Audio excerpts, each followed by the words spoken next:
కర్నూలు జిల్లా మంత్రాలయం కౌతాల మండలంలో రాష్ట్రంలోని ప్రముఖ పుణ్యక్షేత్రాలలో ఒకటైన శ్రీ లక్ష్మీ నరసింహ ఉరుకుంద ఈరన్న స్వామి క్షేత్రం భక్తులకు సేవలందించడంలో ముందు వరుసలో నిలిచిందని దేవాలయ డిప్యూటీ కమిషనర్ వాణి తెలిపారు.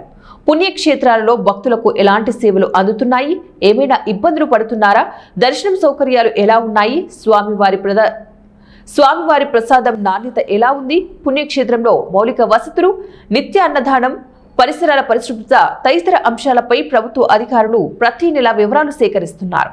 ఈ అంశాలలో భక్తుల నుంచి వచ్చిన స్పందన ఆధారంగా ర్యాంకులు కేటాయిస్తూ దేవాదాయ శాఖకు పంపిస్తారు.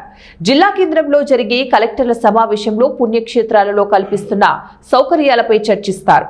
రాష్ట్రంలోని 22 ప్రముఖ పుణ్యక్షేత్రాలలో కౌతాల మండలం ఉరుకుంద గ్రామంలో వెలిసిన శ్రీ లక్ష్మీ నరసింహ ఉరుకుంద ఈరన్న స్వామి దేవస్థానం భక్తులకు సేవలు అందించడంలో ప్రథమ స్థానంలో ఉంది. ఆగస్టులో 14వ ర్యాంకు, సెప్టెంబర్లో 9వ ర్యాంకు, అక్టోబర్లో 1వ ర్యాంకు సాధించినట్లు ప్రభుత్వ అధికారులు ప్రకటించిన పట్టిక ద్వారా వెల్లడైంది.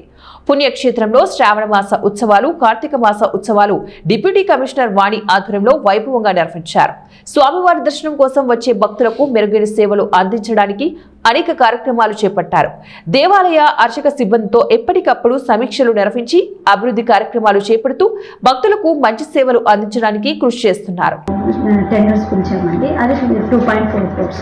అది కాకుండా నేను గతంలో ఇక్కడ 5 సంవత్సరాలు పనిచేశాను. ఆ 5 సంవత్సరాల్లో దాదాపు 3.5 సంవత్సరంలో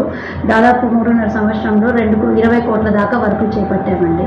దాంట్లో గాలి గోపురాలు 4, ప్రాకారాలు, క్యూ లైన్స్, మళ్ళీ ఫెన్సింగ్ వేసాను. ఇదే కాకుండా కలెక్టర్ రెవెన్యూ డిపార్ట్మెంట్ నుంచి దాదాపు 30 ఎకరాల వరకు ల్యాండ్ తీసుకున్నాము. అది వర్త్ నియర్లీ 5 to 6 crores ఉంటుంది. అది కూడా గతంలో నేను ఉన్నప్పుడు ల్యాండ్ కూడా తీసుకున్నాం. మనకి శ్రావణ